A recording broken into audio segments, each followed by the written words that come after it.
Hello, welcome to the Ireland Rugby. Whoa, nearly. It's there behind you. I nearly called it Rugby Special. Yeah. It is a special. It is a special version of the Irish Rugby, Ireland Rugby Social. Mm-hmm. A festive edition. Yeah. Merry Christmas. Yeah, many happy returns. Or is that for New Year's? Yeah, that's Anyway. close enough. What does Christmas normally look like for you? Well, the last for 15 years. 15 years, it's been nice, but it's been busy. It's been like you're waiting for a game, so you're not really, Christmas when all your relations meet up and you want to have a few pints with them. You want to enjoy their company, whereas you're the guy not sitting in the corner, but you're watching what you eat. Obviously can't drink, and it's a lot different. So yeah, I'm looking forward to this free Christmas.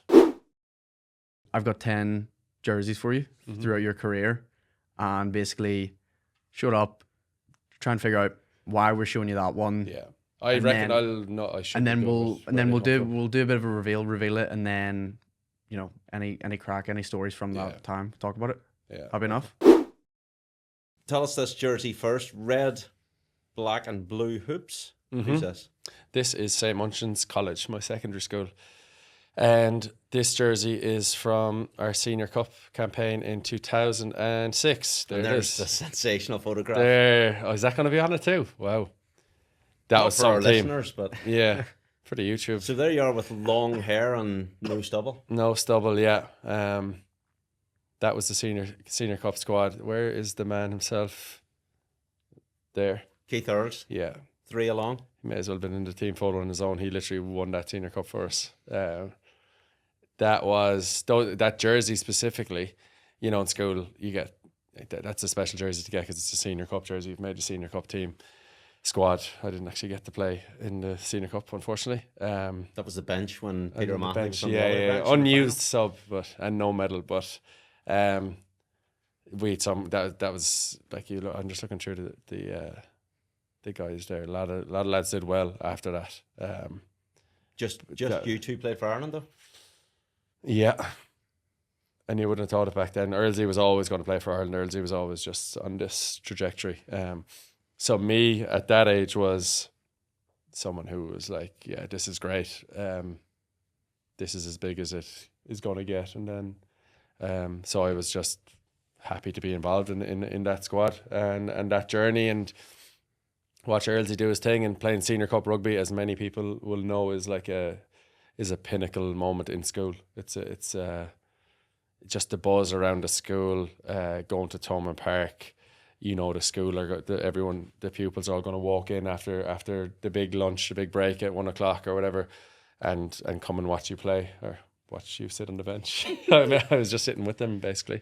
I remember that jersey though. Earlsey's mom took those jerseys after we had been given them and tailored them basically and took them in. So like she took my arms in quite significantly, so it fitted pretty well. But like maybe nowadays it's for aesthetics or whatever, but like back then those jerseys were huge, and they actually called like some of the senior players in that squad were like, we actually need to take these in because people are just grabbing onto us from like a meter behind and just tackling us. So it was performance related. It's like those old school Ireland jerseys you used to see David Humphreys and those boys in them were really crazy. So we were ahead of the time. And there's John Broderick there on the far left, our coach, who was a big influence on me when I was younger.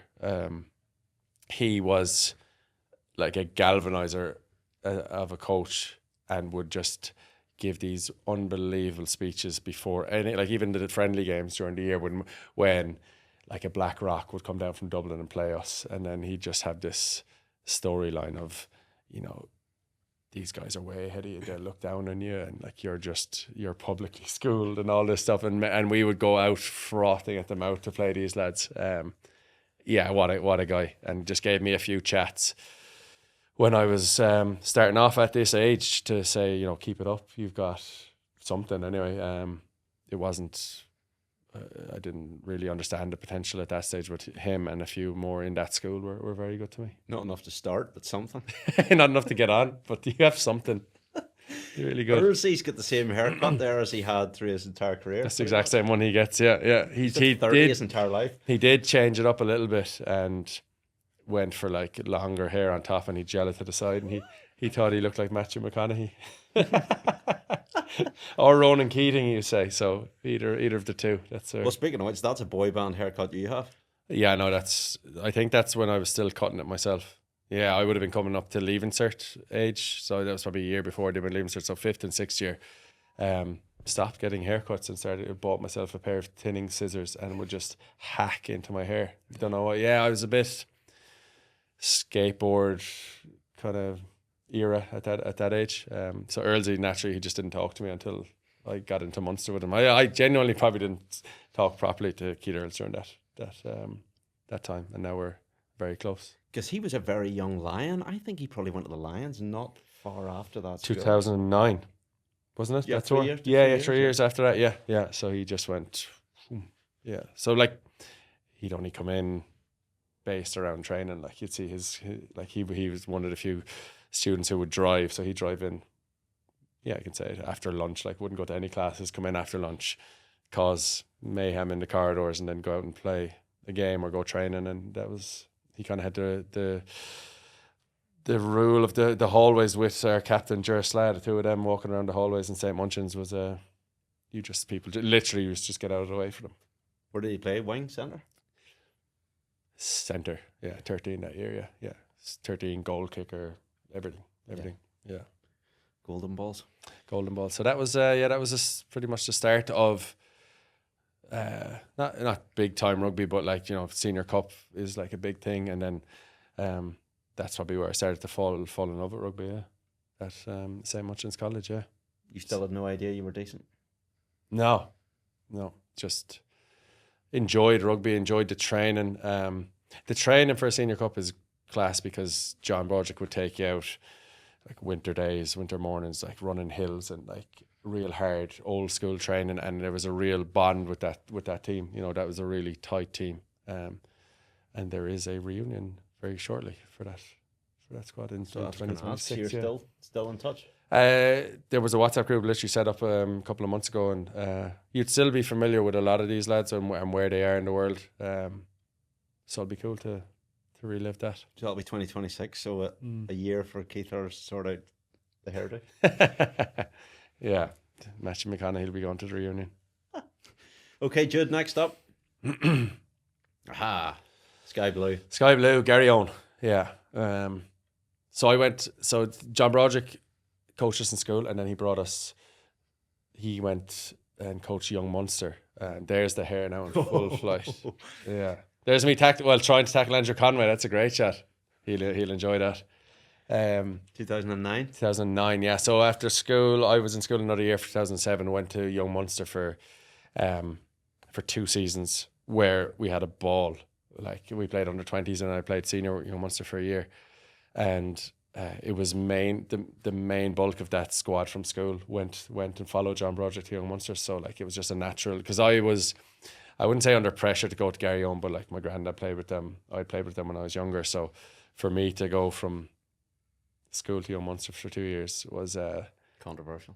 Yeah, but yeah, they gave me car insurance, so they bought me. The first sponsorship deal of many. First one. No, but then going back to Garryowen, it became a nice touch because my granddad played with them, and I wanted to be associated with them. And but in terms of my development, playing senior rugby at Garryowen in the AIL, against grown men really, and like it's proper like senior rugby, and you learn your trade there. And yeah, I had many tough days out, but you learn to kind of hold your own in environments like that. You're coming up against AIL legends or even, you know, professional players who aren't playing Munster that weekend. You're playing against them, and you're getting a real taste of what it's like and what's required. So I had a lot of big learning games in the blue jersey for Garryowen, the baby blue jersey, and some great memories. Was it an education off the pitch? Yeah.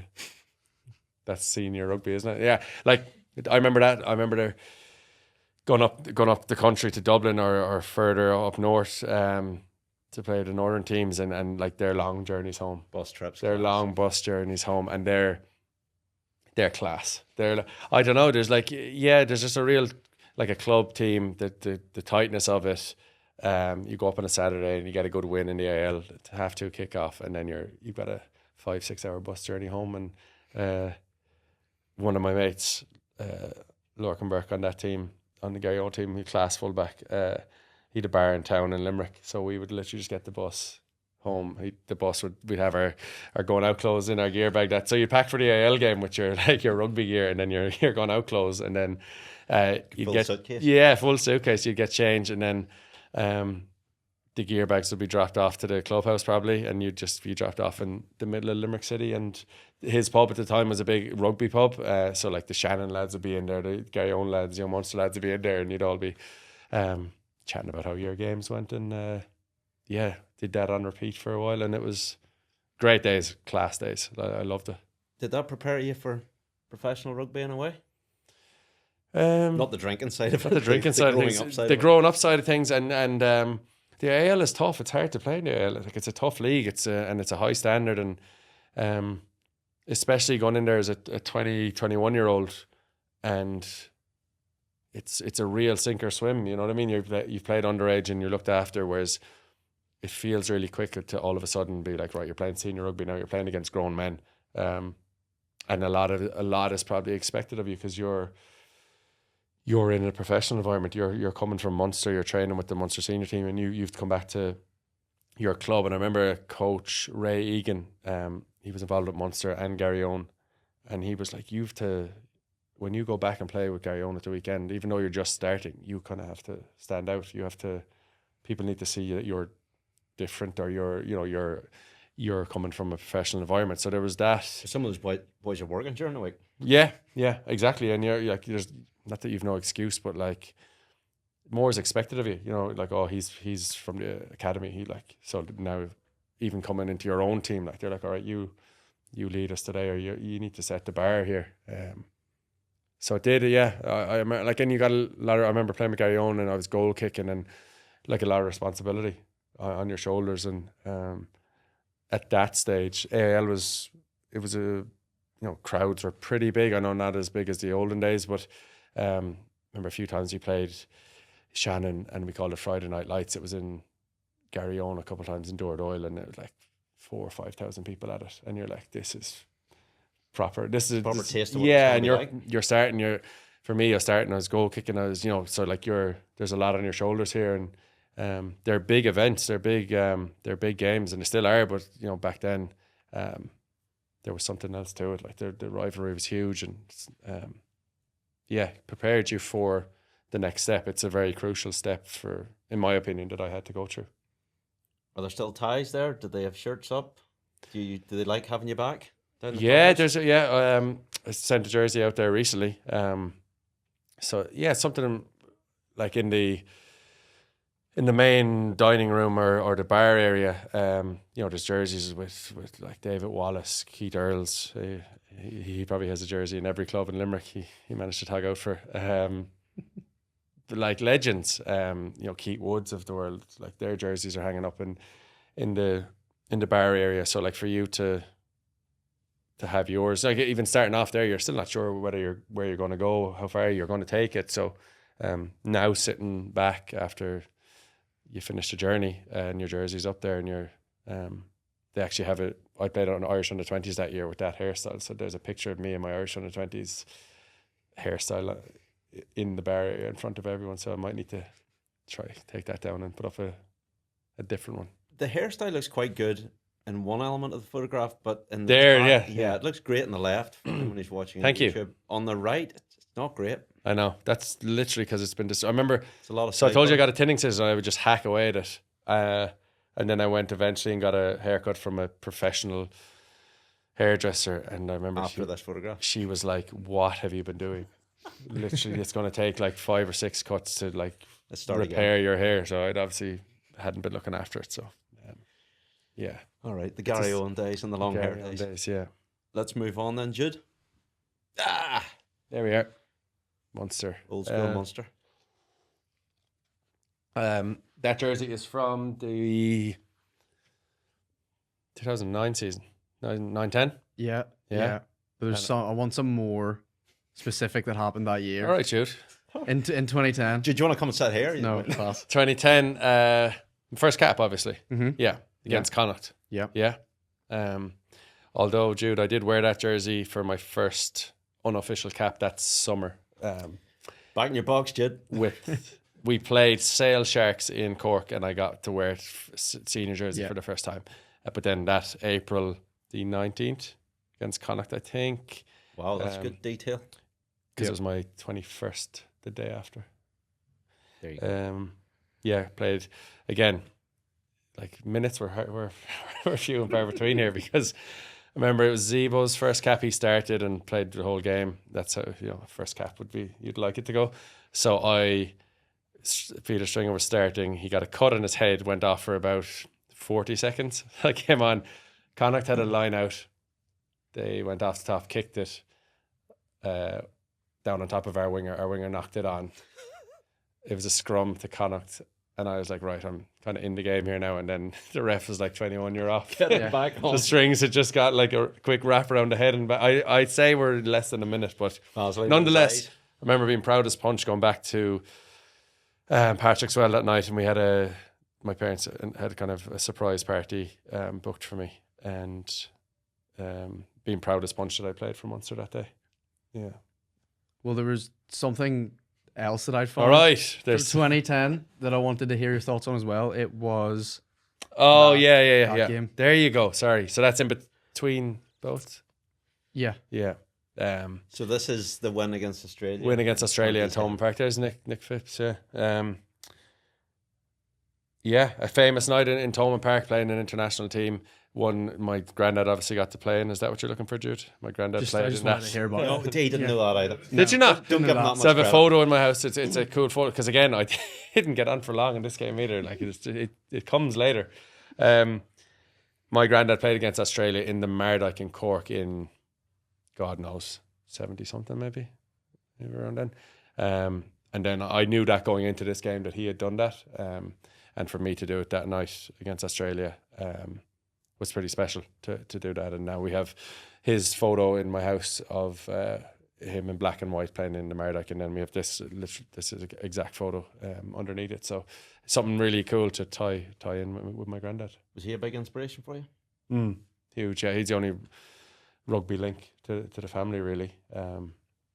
Played with Garryowen again. That's why I was eager to go back to Garryowen and kind of stay with them, when I was going on the professional journey. So, he was the reason I gave it a go. Yeah, because we're from a hurling village in Patrick's Well, and that was the main sport, hurling and football. And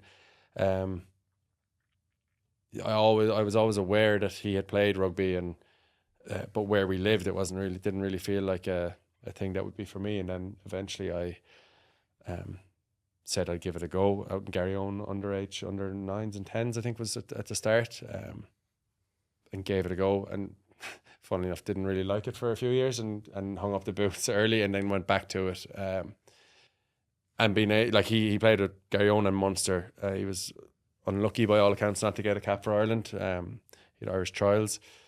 Scrum half, was it? No, second row. Second row. Second row, yeah. You're a big scrum There half. we go. So yeah, like back then it's very hard to get caps. Way harder to get caps back then. So even if you're like on the bench, you might not get a cap for Ireland. You might have sat on the bench, like they didn't really use, as we found out from Willie John McBride, they didn't use subs that much.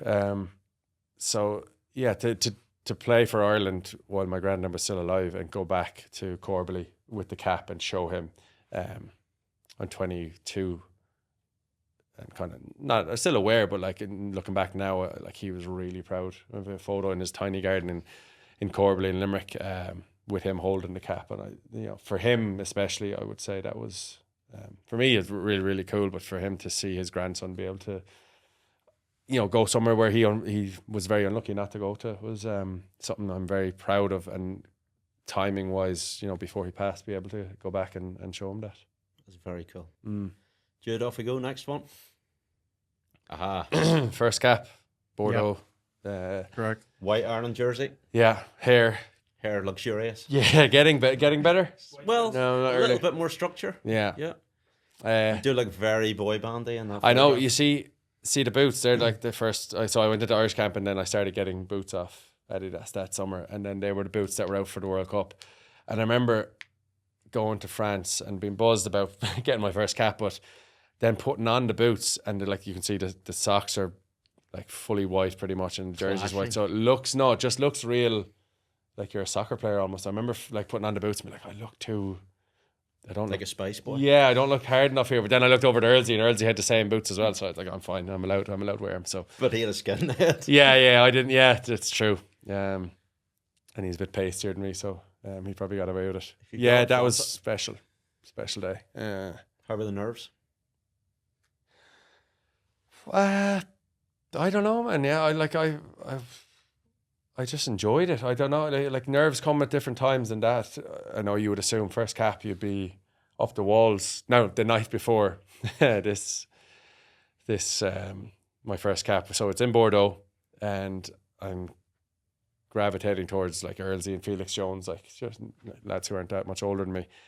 And for my first cap, we're staying in the middle of Bordeaux in the square in a nice hotel there. And night before the game, you go up and get your shorts and socks off Rala, and you have the chats up there. And then I go down. I'm rooming with Paul O'Connell, so that's fucking daunting enough, obviously. Being all intense about everything. Yeah, so that like later on in my career, Earlsey started a room with me, and he was like, it's a bit more relaxing room with Paulie. So we were up in Earlsey was room with Felix, so I was up in their room, and we were just chilling, like, and they were putting on a movie, and we were just relaxing before a game. And the messers that they are, Felix and Earlsey, like, man, what time is it? I was like, it's 8:30. So man, Paulie goes to bed at 9:00, like on the dot before every test game. Like, you're not going to barge in at like after the movie or whatever. So like, little old me, nervous now, I run down to the room, get into bed before my first cap, get into bed, right? I'm just lying in bed and like I'm waiting for no sign of Paulie, obviously. And then like 10:30 or 11:00, Paulie comes into the room and he's like, "Jeez, kid, you're in bed early." And I was like, those upstairs have gotten me bad. Like the next, like before your first cap. So that was, but the game itself, down in Bordeaux, remember like the fighter jets fly over with the colours out the back of the French flag and carnival atmosphere down in, I don't know if you've been to that ground. Yeah, it's a great ground, yeah. Class ground. You know where the dressing rooms are in that stadium? Didn't get that close. So you go. You know where the media centre is? Yeah, it's near there. Oh right, cool. So you go from the dressing room and you kind of go around. You go into this tunnel and you basically walk 300 or 400 meters to the halfway line. Then you come up. So at the start, when you leave the dressing room, you're standing beside the French team, and you have this really long walking beside. Awkward. Who was the opposing scrum half? I don't know who was on the bench, but Yash really was starting. Hero of mine. Wow. And I remember Damien Troy as well. I remember he was walking side by side, and I was like, "Oh my god, like this fella." Did you like the birds? Yeah, they're free. So yeah, that walk was really cool. Just cool. Yeah, I don't like nerves. Definitely nervous, but it was just also, I don't know, the excitement around it and the buzz, and then seeing Yash really and seeing Damien Troy, I'm like. And I've arrived. But yeah. In a good way. Did you need it? You had a bit of swagger then, did you? In a good way? I think so. Yeah. I don't know. Maybe I had a nice, like I suppose, a strong ending to the season with Munster when we won the Magners League, and I had gone into Irish camp purely just to soak it all up, and I didn't really have any at this point have any not aspirations, but I didn't think I was going to the World Cup because you had Red and Stringer, Tomas. So I was like, boss. Myself, was there 5 of us in camp? Sorry if I forgot. I think there was 5. So I was just like, I'm just taking everything in as it comes at me here. I'm going to enjoy every experience, and maybe I'll come back after the World Cup and get it going. So that was my mindset. That probably allowed me to relax and played 20 minutes and really enjoyed it. Did okay. And just a great memory. We lost, but I was really thinking about that. I was my parents came down and I played for Ireland that day, and it was a big thing to take off. Yeah, the first of many. Okay, Jude, what have we got? Ooh, 20. Nice colour green, that. 2014, 15. No, I'm wrong. Jude's shaking his head. No.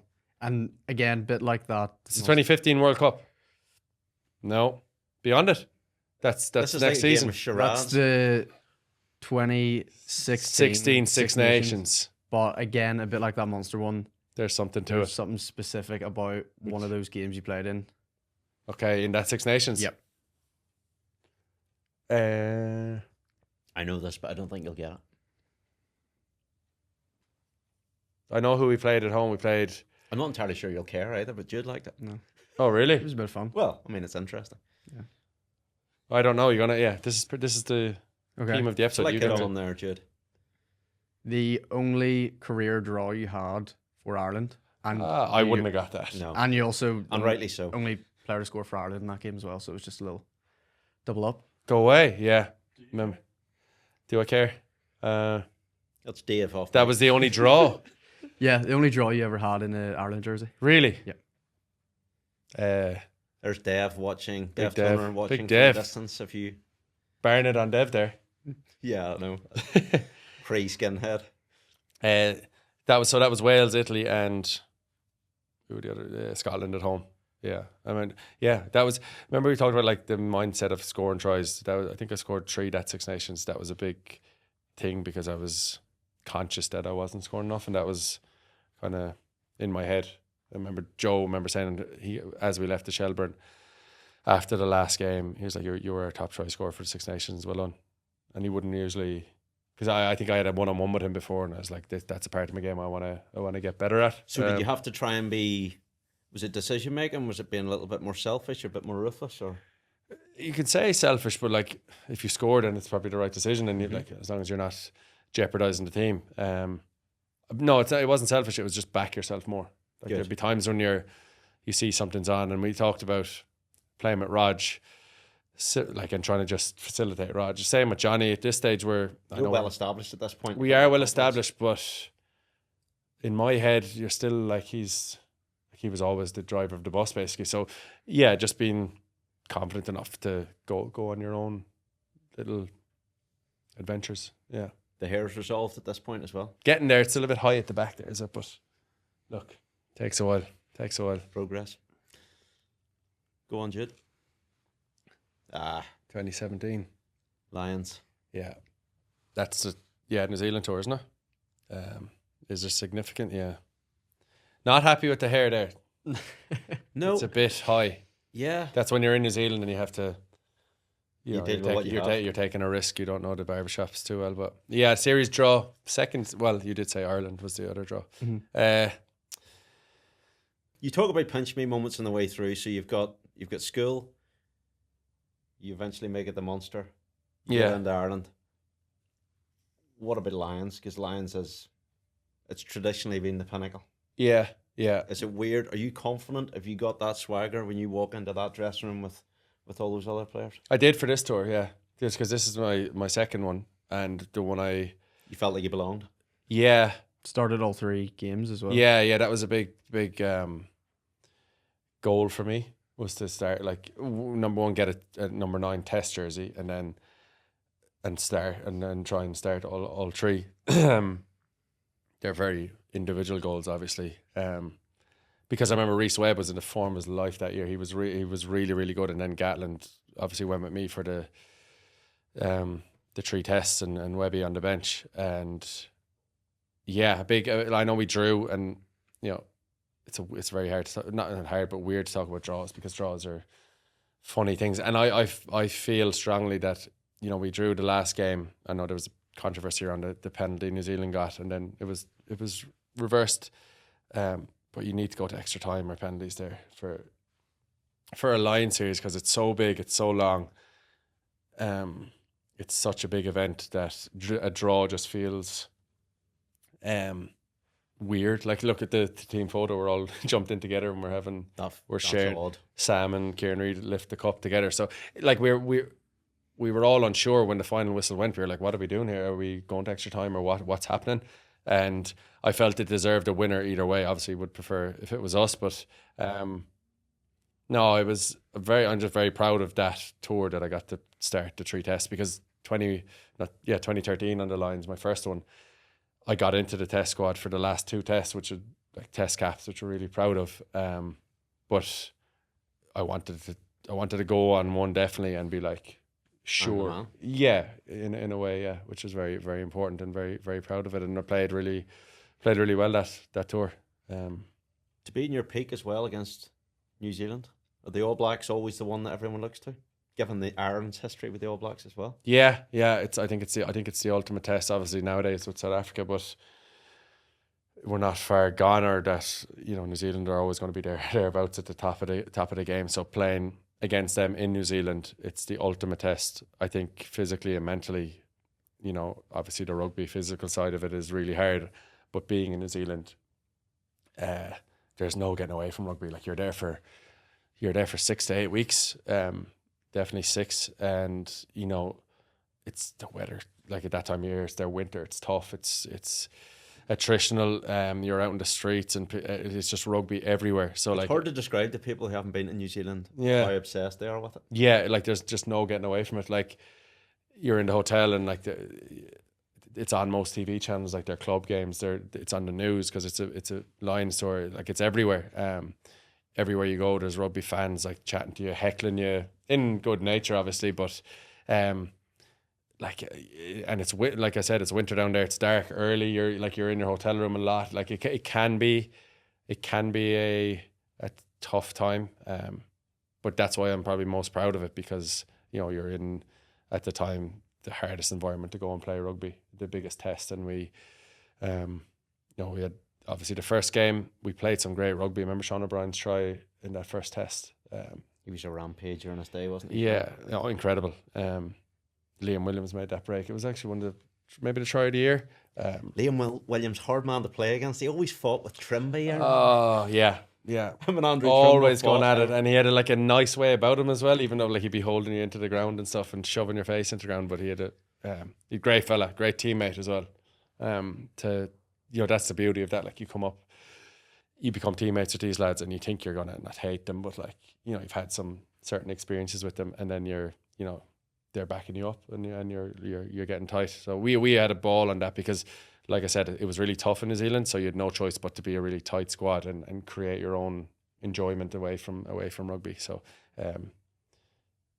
great memories of that one, even though I'd be proud of a draw, even though it sounds weird. But still proud of, especially where it was against the opposition. It was Great New Zealand team as well. really good New Zealand team. Yeah, you'd Sonny Bill, you'd Kieran Reid, the Barretts, obviously.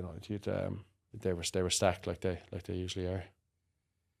Bertalic, all these guys. Just list all 15. I'm trying to name a few more, so I'm just trying to point out a few more.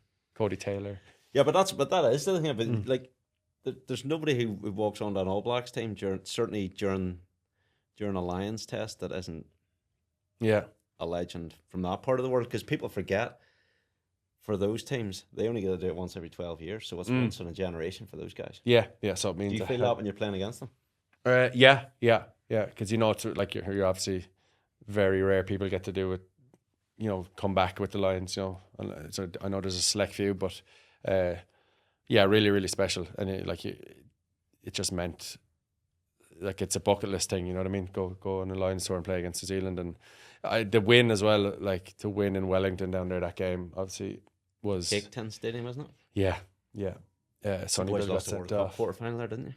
You were there at that stage, I 2011? did, 2011 Wales. Yeah, thank you. Yeah, sorry about that.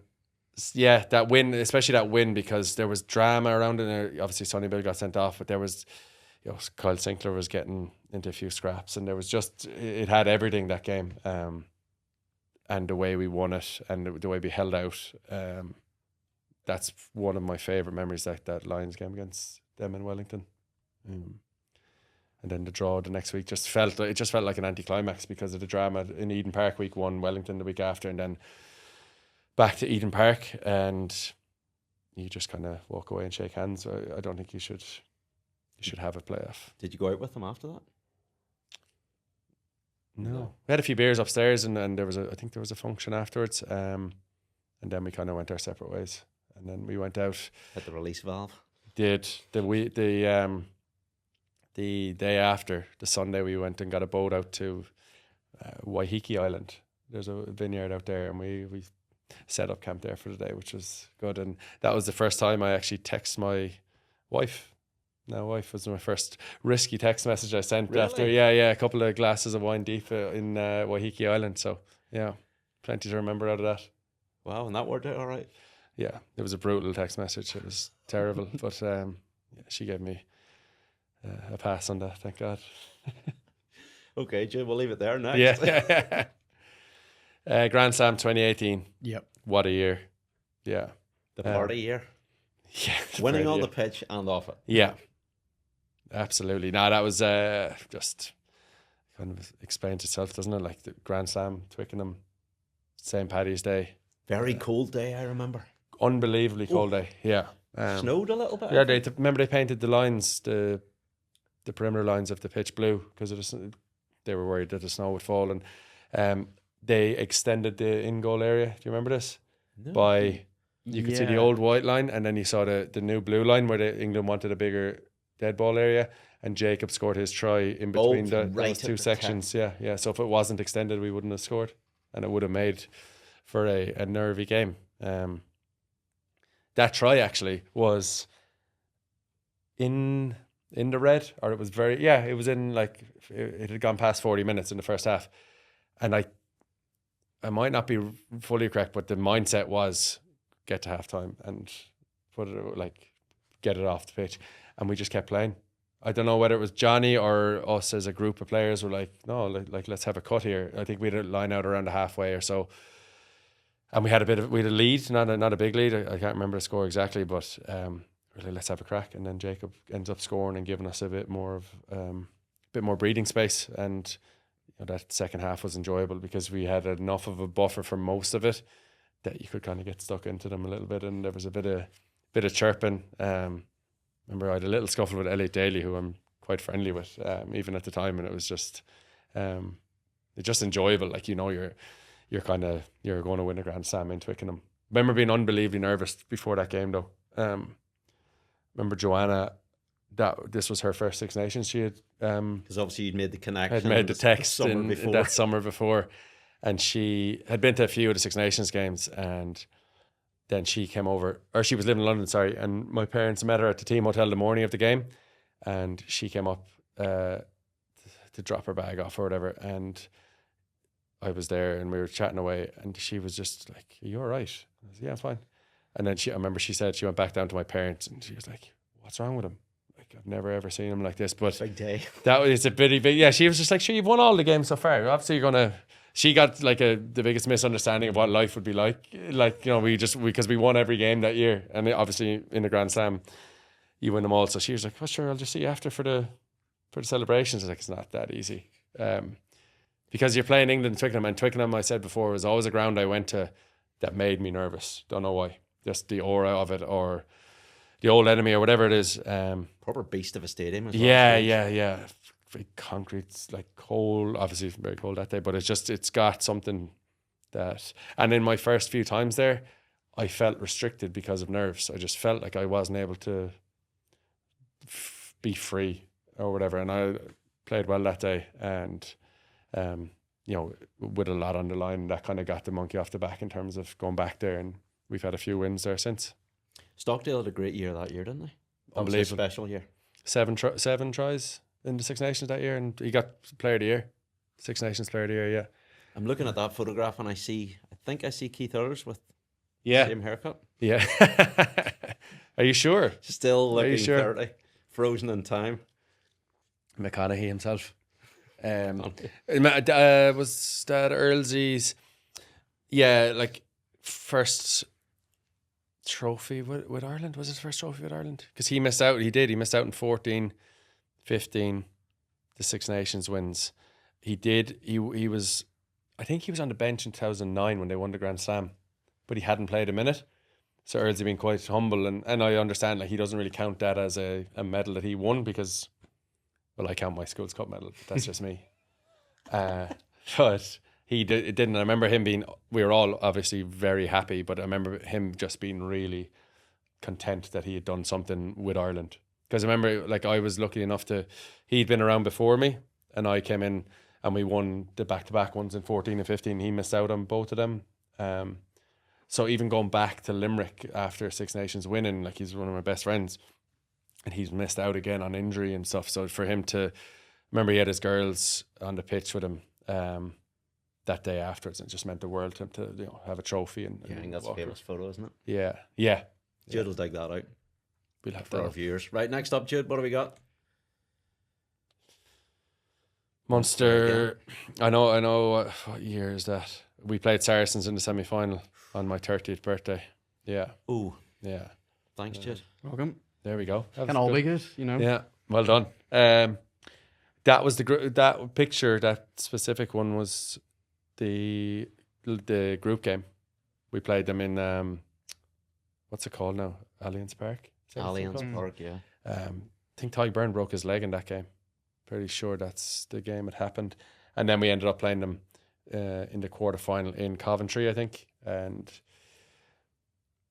yeah, again, Munster's European journey, like we'd gone through the group pretty well. And then you get to the stage, and I remember, we had a decent team, and we were ready for that game, and then we were just Saracens were in their pomp there. Oh, sorry, now I might have to go back. Is that when we played them? That was Coventry, wasn't it? It was the because we Rico were that Arena. Yeah, that's Coventry. Yeah, that's it. Yeah, sorry, because we lost them in the semi-final the year before as well in the Aviva. I remember being They knocked Ulster out a couple of years. Yeah. Saracens knocked an Irish team out probably for about 5 or 6 years. Yeah, in a row, yeah. felt And I like. remember being injured before that line store in 17, and Munster played Yeah, that semi final was a 32-16 loss in Coventry. Yeah. Remember, it was unbelievably warm that day. But I remember my overriding memory of that is Saracens' line speed and just finding it so hard to play rugby against. Like there was that period of time. Their just defense, their kicking game, it was just so strong that like they were a decent attacking outfit, but like I remember just trying to play rugby against them, like trying to play attacking rugby, and just getting nowhere, just getting whacked on the gain line, behind the gain line, and just they suffocated us that day. And it was my 30th birthday the next day. We're still without a European Cup. Is that the only thing that maybe hurts? In Europe does, because we came so close, and just like I was brought up with Munster, not always winning European Cups, but they won 2, 06 and 08. They were always there, though. They were always there, and it was always because I got into the Munster squad 3 years after they had won the 2008 Heineken Cup, and my mentality was, and I don't blame myself for it, I was like, I'm going to win European Cups, and that's not. I don't think that's an arrogant thing at all. I think it's just like, I'm from Munster. This is what Munster's about. This is what makes Munster so special. And to not do it is just something you'll have to live with. But Good hair by that stage, though. there's always something to pull out of it, isn't there? Next up, Jude. 100 cap against South Africa. Lovely. Yeah. That was a really, really special week. Because Aviva? Aviva, we beat South Africa. I lasted about 17 minutes. I started, thank God. I remember Andy, I think Jamison had been injured or whatever way it worked out, and Andy was like, you better be appreciative of me. I'm starting you on your 100 cap. I was like, what? We had a good giggle about that. But no, that just like so proud that I didn't, like your journey, and you look back on it and thinking, would you ever get there? Or like, you get to a point where you get 20 odd and you think, well, could I get to 50 or, and 75 and 100? And for the day to arrive and to do it at home, very, very lucky. And I remember the most special thing about that week was Andy brought it in during COVID about like milestone caps, 50th, 100th, or first caps, obviously, and making a big deal of it. And COVID, when the families weren't allowed in, they would send videos in, and there'd be a big meeting in the evening on the Thursday evening, and that player would get their jersey. And obviously COVID was over, so my family they came into the Shelbourne that night, and Earlsy, he missed out with injury quite a lot, so he was injured for this. But so we're sitting in the team room, and this is like you're a meeting for your 100 cap. You've seen it before with other players, and family come in, and then you start kind of going, oh jeez, it does get a bit emotional. And then Earlsy walks in, because he drove up from Limerick to present me with the jersey, That's cool. Really cool. And Andy said a few words, Earlsy said a few words, Earlsy said a few words, gave me my jersey. I said a few words, and then sat back down. Andy, I remember Andy he just is a powerful speaker, obviously, as I've said many a time. And although we don't get to see that as much. So what did he say without breaking confidence? No, I remember crying. I remember crying, like rarely cry, but that was just. He kind of brought it full circle. He spoke about like your teammates and what they're going to do for you tomorrow. They all love you, blah blah blah. And at that stage, Andy had seen me like, not that your first 75 caps come easy, but relatively speaking, not straightforward, but so to get from like I don't know exactly 75 to 100, like there's bumps on the road and there's proper challenges and there's days you're questioning yourself. So like. I realised Andy made me realise it as well, but longevity in sport is probably the hardest thing to do, and I realised how hard you have to work to get from, the start and middle is fine, not fine, but it comes from 75 onwards or whatever. Like it's harder. It's like there's pressure, there's scrutiny, there's injuries, there's new players on the block. So to really knuckle down and get to that point, I'm very proud of. And Andy had been there for all of that really when it got tough, and he kind of just said well done, like, because it's hard to do, and I remember welling up. And I remember it was Jimmy O'Brien's first cap as well that day, and I gave him his first cap jersey, so it was cool, really cool to share that day with him. And I got injured after 17 minutes, but the lads played unbelievably well. I think Mac scored a try in the corner, they scored a great try, and it's not a day you wish by, but just it's nice to have it done as well. That you made it, because the fixtures, what number of caps you're on, you're kind of eyeballing certain games, and look, to play against South Africa for your 100's pretty cool as well. Mad that you get 25 more after that. I know, hanging on. Right, Jude, what do you got? Last one. Munster to finish. That's the jersey I wore in the last game I played for Munster, I would assume. No? All right, let me go again. No, I know, it's the URC one. Yeah. What a cap. I was cleaning out the house the other day and I still have that cap. Back to front, rocking it. Yeah. I don't really like wearing them forward for some reason. I know we're talking about nice other face, stuff. Play to your strengths. Hide the hair. Sorry, that meant... What a run. Yeah, what a run. Like you talk about the monkey off the back for me, Earlsy, Pete, Archer, these guys, but just the run itself. To go on a run like that, 6 games away from home in a row. Crazy, yeah, it was a lot. But at that stage, we were in South Africa for the end of the league against Stormers and Sharks. Then we came home and played Glasgow and Leinster, or maybe one other. You went to all the toughest places to go. Yeah, and then obviously went back away for the final down here. But we Munster at that stage, we were loving being in South Africa. We genuinely, our manager, side story, but he met an Irish fella in Kerry a few years ago, who owned a hotel in Camps Bay, which is a lovely area. Lovely, near Cape Town. So before that, we had stayed in in the middle of Cape Town, which is a little bit hard to navigate, whereas Camps Bay is just, you're on the coast and it's a bit nicer, and there's so we used to love going down there at that time of year because weather was decent. Amazing beaches. Like you walk out into Camps Bay and there's restaurants and cafes. So we were just happy down there, and we were on tour. So just the squad was happy. It was we were playing well, and we went on a really good run. And I remember, but I was getting married that summer, and we played Glasgow in the quarterfinal in Scotstoun, and I think 4 of us got concussed. Me, Orgy, Malachi, Fekatoa, and someone else got concussed. So we all missed the semi-final. So I was getting married that year, so I had a little mini kind of get together, but just played golf with my mates, and we were watching the lads play Leinster in the Aviva. You were thinking this might be me? Yeah, just didn't know. Yeah, obviously Leinster's a hard place to go to, and then watching the lads, I felt like I'd bought one. Like, I don't know, it just like they got through. Jack obviously got the drop goal. I was like, we've a final to go and play now, and we're going away. But my best man was freaking out because he was trying to plan a stag for the whole thing and he couldn't get it in. Cape Town. He was like, but he was listing off the fixtures to me and he was like, man, you've Glasgow away, they're really good. You're probably not going to beat them. I was like, man, leave me alone. Like I want to win this. Focus here. And then he's like, oh well, you've Leinster now, so week after. I was like, man, stop.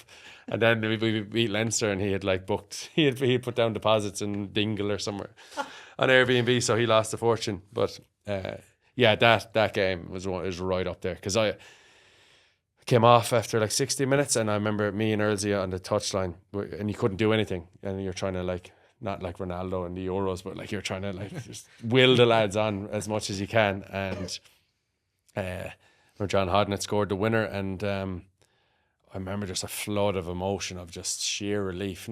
Joy obviously, but just sheer, we've done something. Because I did, the last time I won was 2011, 12 years later. And we had tried and tried and tried and it was just because we'd won the Grand Slam with Ireland that year. We'd won the league. Won so much with Ireland. This needed to. That's why the wedding. I flew home, and my family had flown to Portugal. So I had gone from Grand Slam, won the URC, and then got to get married. And decent summer. Joanna was delighted because she was like, all the Munster lads are going to be in great form. So it was another 18 was brilliant, and 23 was pretty cool too. It's a good year.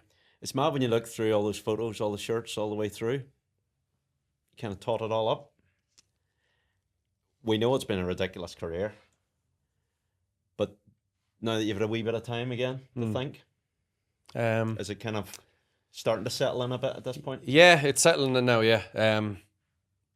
It's definitely settled and it's something, you know, when professionals retire, they go through, some people find it easier than others. Like it's definitely challenging for a while and I hope I'm at a point now where I'm very content with what I've done. I am content with what I've done, and you have a new path, a new kind of schedule in life, and you get to look back at this now and be like, that body of work is locked away, and it's something I can be very proud of. And I think that's genuinely what's helped me retire, not with ease. You know, it takes a bit of getting used to, but you know, I did get a lot out of the game. You know, gave me an awful lot. Very lucky.